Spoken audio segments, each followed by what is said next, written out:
আমি এখনো বিশ্বাস করি যে আওয়ামী লীগের নৈতিকভাবে রাজনীতি করার কোনো অধিকার নাই যেই পর্যন্ত আওয়ামী লীগ অনুশোচনা না করে এবং আওয়ামী লীগ ক্ষমা না চায় এবং বিচার না করে।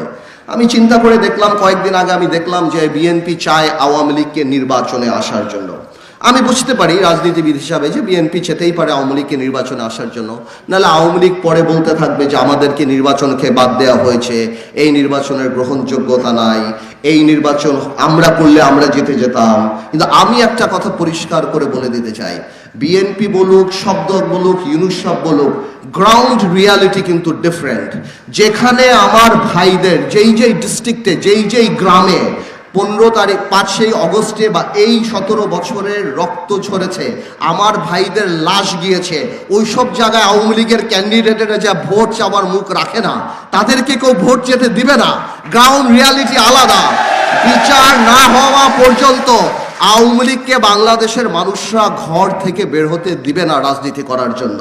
যদি অনুশোচনা না থাকে, যদি তারা মানুষের কাছে ক্ষমা না চায়। কিন্তু ইদানিং কয়েকটা বক্তব্যে দেখলাম ক্ষমা তো দূরের কথা। আরেকটা কথা আমি জিজ্ঞেস করতে চাই আওয়ামী লীগের, মানে পলায়িত আওয়ামী লীগ, এখন তো লোকাল আওয়ামী লীগটাই জিজ্ঞেস করতে হবে, যারা পালায় আছে তাদেরকে জিজ্ঞেস করতে হবে। আমি জিজ্ঞেস করতে চাই, আপনারা ইউনুস সরকারকে গালি দিচ্ছেন, আপনারা বলছেন এই হত্যা ইউনুস সরকার করেছে, আপনারা বলছেন আমরা অবৈধ, এই সরকার অবৈধ, তাহলে আপনারা এই অবৈধ সরকারের অধীনে কিভাবে নির্বাচনে অংশগ্রহণ করবেন? তাহলে আপনাদের মেনে নিতে হবে।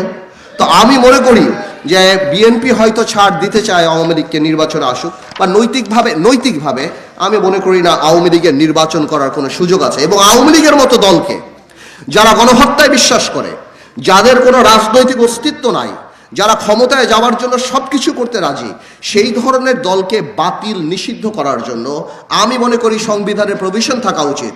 এটা আমার কথা না, জার্মানি কনস্টিটিউশন আর্টিকেল 21 এটা আছে, that if a political party loses its integrity, its character, বাংলাদেশে যদি যে রাজনৈতিক দলের ক্যারেক্টারিস্টিক হারিয়ে ফেলবে, যেই রাজনৈতিক দল গণহত্যায় চলে যাবে, মানুষ হত্যায় চলে যাবে, এবং রাজনৈতিক দল যারা মানুষের কথা বলবে কিন্তু কথা না বলে যেখানে মানুষকে হত্যা করবে, আমি মনে করি এই ধরনের রাজনৈতিক দলকে নিষিদ্ধ করেন না পর কথা, কিন্তু নিষিদ্ধ করার প্রভিশন সংবিধানে রাখতে হবে।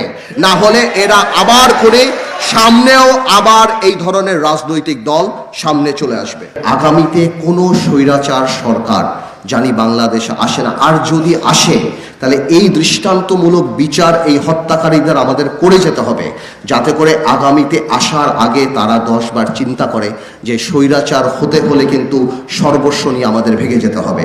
একটা কথা বলি, 75-এর 15ই অগস্ট কিন্তু হত্যাকাণ্ড হয়েছে, অপমানিত হয় নাই।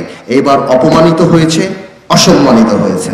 তো এই জন্যই বলছি আগামীতে কোনো সরকারের যদি সাকসেসফুল হতে হয়, একটা কাজই করতে হবে, আওয়ামী লীগকে হৃদয়ের কাছে রাখতে হবে, আওয়ামী লীগের ভুলের বইটা বাম দিকে রাখতে হবে, খালি ওইটা দেখতে হবে। জীবনে এটা করবেন না, অপমানিত আপনি হবেন না।